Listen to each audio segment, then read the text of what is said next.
ومن العجائب التي نزلت بالأمة اليوم أن الأمة وهي في حضيض حضيضها وفي قمة انشغالها بذنوبها ومعاصيها ودنياها يوجد فيها من يتكلم من على المنبر أو في وسائل إعلام باسم الدين وباسم الشريعة فيطرح بين الأمة قضية: هل والدي النبي في الجنة أو في النار؟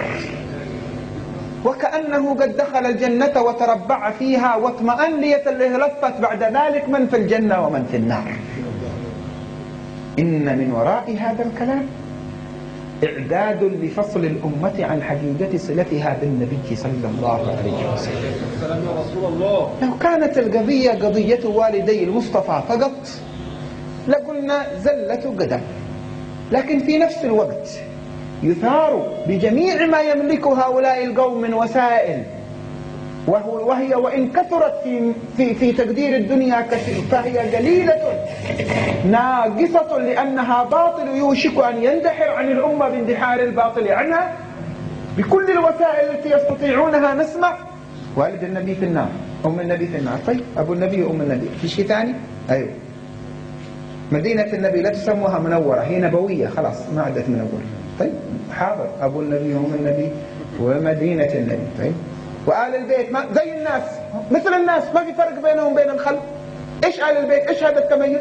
ما عندنا هذا الكلام في الإسلام، ما لهم ميزة. الحسين مثل بقية الناس، اعمل تمام تكون مثل الحسين. عجيب. طيب خلصوا خلاص؟ لا لا لا، عجيب. طيب هذا أبو النبي وأمه، مدينته، أهل بيته، أصحاب النبي يا جماعة. أيوة أصحاب النبي يخطئون ويصيبون يا جماعة. ابن عمر كان يتبرك بآثار. لا لا ابن عمر غلط، يغلطوا. طيب خلاص خلصتوا اللي عندكم؟ لا لا لسه. أبو النبي أمه، مدينته، أهل بيته، أصحابه، آثار النبي. آثار النبي نكسرها، ممنوع تتبركوا بآثار النبي صلى الله عليه وسلم. شرك شرك شرك شرك شرك. عجيب. شرك شرك شرك شرك يا جماعة. سيدنا عبد الله بن عمر في صحيح البخاري كان يتمسح برمانة منبر النبي. لا لا لا تهور. عجيب. طيب وآثار النبي هي عشان خلص الموال انت. اللهم صل على النبي. لا ترفعوا صوتكم بالصلاة على النبي، ممنوع. بدعة لو رفعتوا أصواتكم بالصلاة على النبي.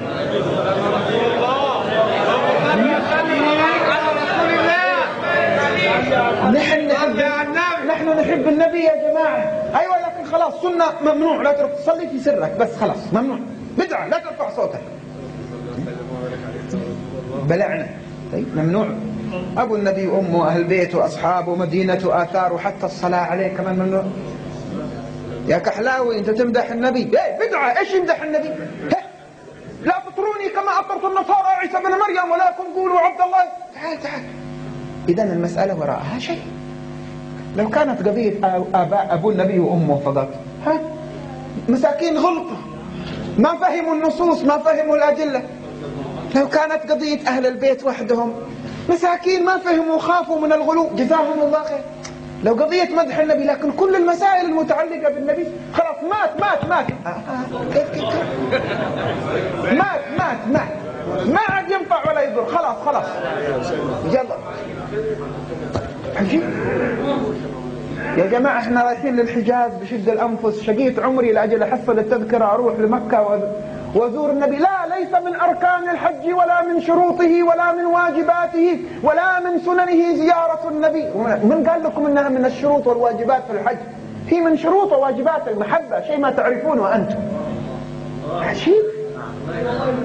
المسألة وراءها شيء، ليست المسألة عدم فهم للنصوص.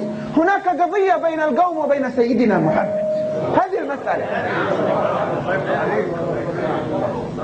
نحن نحب النبي. كذبتم والله. لو أحببتم النبي ما قبلتموه بمثل هذه المقابلة. أبو النبي وأم النبي في النار. ما مقصودك بشغل الناس بمثل هذا الأمر؟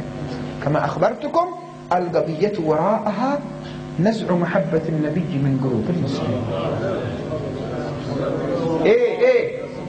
سيدة زينب هنا عندك في مصر، الحمد لله أنا ما عتبت ولا دخلت إلى داخل السيدة زينب. تفتخر فرحان. هي ما تريدك، هي لا تريدك، ولو أرادتك لهيأ الله لك زيارتها. الناس يعملوا أشياء غلط في المقام، الناس يعملوا أشياء غلط عند الكعبة. تهجر الكعبة، هناك عصابات نشالين تدخل الحرم وتقص الجيوب وتسرق. يلا ما دام في أشياء غلط في الحرم نترك الحرم. يلا في ناس تعمل أشياء غلط في الصلاة نترك الصلاة. في ناس تعمل أشياء غلط في القرآن نترك القرآن. طيب بسم الله. يلا طيب هاتوا العلم الجديد هذا نسمع نفهم. وناس تعمل شيء غلط في السنة، محدثون دخلوا باسم الحديث ووضعوا أحاديث على رسول الله، كذبوا على رسول الله متعمدين. يلا ما دام السنة فيها ناس غلطوا وهناك قابية غلط نترك السنة. أيوة نترك القرآن، نترك السنة، نترك الكعبة، نترك أهل البيت. جيبوا الخلاصة، نترك الدين قصدكم. هذا نهاية الكلام. أعداؤنا لما فشلوا في أن ينتزعون من الدين بصراحة دسوا بيننا من يتكلم باسم الدين ليستل الدين من قلوبنا. فتن كقطع الليل المظلم يصبح الرجل فيها مؤمنا ويمسي كافرا، يمسي كافرا ويمسي مؤمنا ويصبح كافرا. لما يا رسول الله؟